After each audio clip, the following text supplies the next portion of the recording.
आज की चर्चा में हम लोग सृष्टि की उत्पत्ति ये शब्द इस्तेमाल करेंगे, परंतु हमारे जो धारणा है उस धारणा के अनुसार ये उत्पत्ति नहीं है। ये सिर्फ उसी परमेश्वर का प्रकटीकरण है या मैनिफेस्टेशन, जिसको हम लोग बोलते हैं। ये मैनिफेस्टेशन है, ये पहले भी था, आगे भी रहेगा। वो सिर्फ अलग अलग रूपों में व्यक्त होता है। तो ये व्यक्त होने की जो क्रिया है वो इस सूक्त में दर्शाई गई है या वर्णन की गई है, और उसके बारे में हम लोग आज चर्चा करने वाले हैं।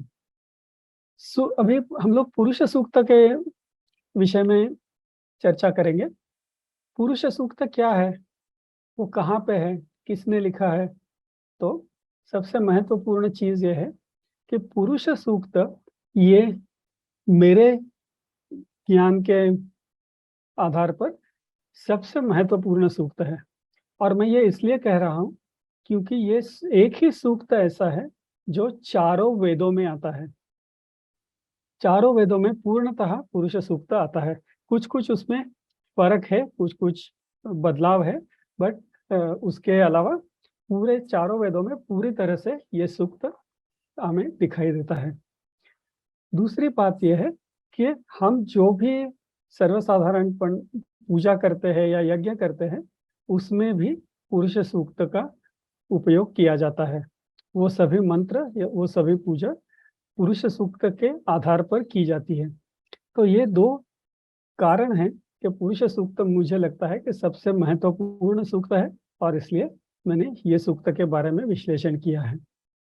सब लोग ये स्वीकृत करते हैं कि पुरुष सूक्त में विश्व की उत्पत्ति के बारे में चर्चा की गई है, परंतु आप कोई भी पुस्तक पढ़ोगे इस विषय में या यूट्यूब पर कोई भी आप लेक्चर सुनोगे, तो किसी भी व्यक्ति ने ये जो पहलू है कि सृष्टि की उत्पत्ति, इस विषय को लेके पुरुष सूक्त का विश्लेषण नहीं किया है। मुझे कहीं नहीं दिखाई दिया, किया हो तो भी मुझे कहीं पे वो मिला नहीं।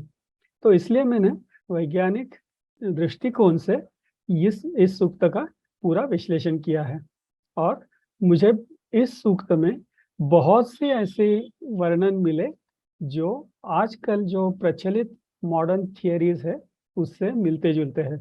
अब पुरुष सूक्त का मतलब क्या है, पहले हम लोग सूक्त देखते हैं। सूक्त बहुत आसान है समझ लेना।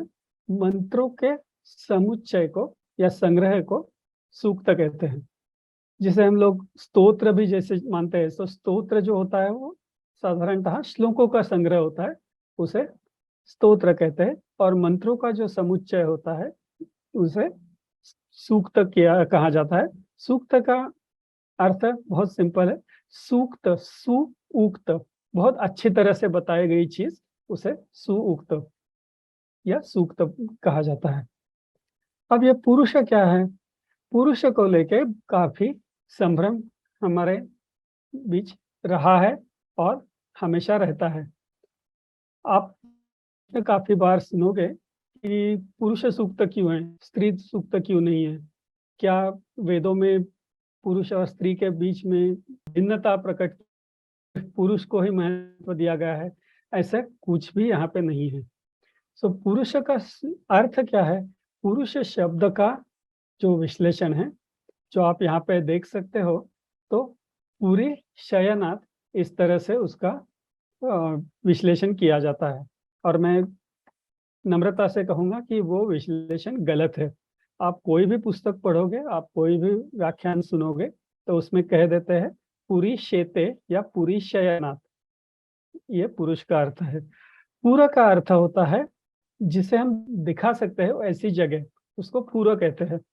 जैसे आज हम किसी भी गांव को, किसी भी शहर को पूरा नाम से संबोधित करते हैं, लेकिन ये शब्द केवल गांव या स्थान के लिए मर्यादित नहीं है। कोई भी जगह, उदाहरण के तौर पर भगवत गीता में मनुष्य देह को भी पूरा कहा गया है।